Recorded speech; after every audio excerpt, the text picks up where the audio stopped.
कहा जाता है कि अच्छी लड़कियां कभी हदें पार नहीं करती, लेकिन क्या होगा जब वही लड़की अपने दिल की दबाई हुई ख्वाहिशों को जीने का फैसला करे। ये है मेरी दास्तान, एक अनजाने से मिले उस एक रात के इश्क की। गर्मियों की उमस भरी शाम थी। नंदिनी अपनी कार एक छोटे से कैफे स्वीट मोमेंट्स के सामने रोकती है। पार्टी में जाते हुए कुछ मीठा ले जाना था, लेकिन उसे अंदाजा भी नहीं था कि उस शाम उसकी जिंदगी मीठी डिश नहीं बल्कि एक अनजानी चाहत से भर जाएगी।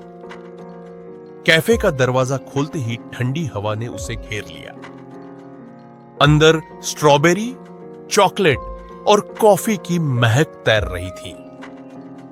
लेकिन तभी पीछे से एक गहरी आवाज गूंजी। क्या मैं आपकी मदद कर सकता हूं?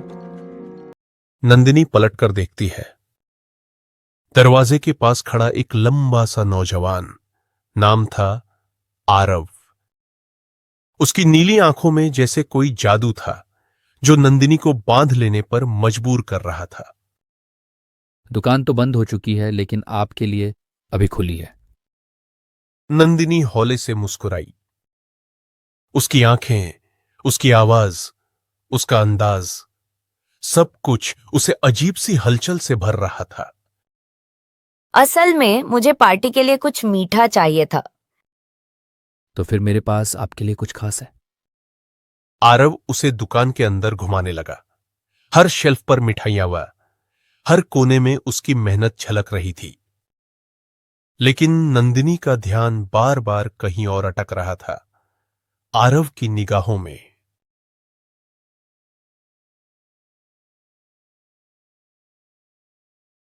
जब नंदिनी झुककर सजावट देखने लगी, उसकी ड्रेस हल्की ऊपर उठ गई। आरव की आंखें उस पर टिक गईं। उनकी नजरें मिली और कमरे का तापमान अचानक बढ़ गया। तो बताइए नंदिनी, आपको सबसे ज्यादा क्या पसंद आया? सब कुछ बहुत लुभावना है, फैसला करना मुश्किल है। उसकी आवाज धीमी थी, लेकिन संदेश साफ था। आरव मुस्कुराया, फिर धीरे धीरे करीब आया। इतना करीबा कि उसकी खुशबू नंदिनी की सांसों में घुल गई। नंदिनी के दिल की धड़कनें बेकाबू हो गईं। उसके होंठ कांप रहे थे, पर उसकी आंखें बहुत कुछ कह रही थी।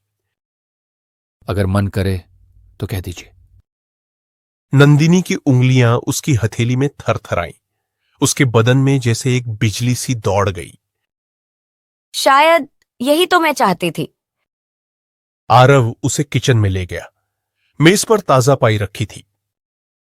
उसने एक टुकड़ा काटा, चम्मच पर लिया और नंदिनी के होठों तक लाया। नंदिनी ने आंखें बंद कर ली। जैसे ही स्वाद उसकी जुबान पर घुला, उसने होठों से रस को धीरे धीरे चाटा। आरव की आंखें उसके होंठों पर टिक गईं। कमरे की खामोशी में सिर्फ दिलों की धड़कनें थीं। आरव और पास आया। उसके होंठ नंदिनी के गाल के पास ठहर गए। उसका गर्म सांसों का स्पर्श नंदिनी की आत्मा तक उतर गया। नंदिनी ने आंखें खोली और अपनी चाहतों को रोकना छोड़ दिया। शायद ये वही मिठास है जिसकी मुझे तलाश थी। अगले ही पल उनके होंठ मिल गए। वो चुंबन मासूम भी था और पैशनेट भी।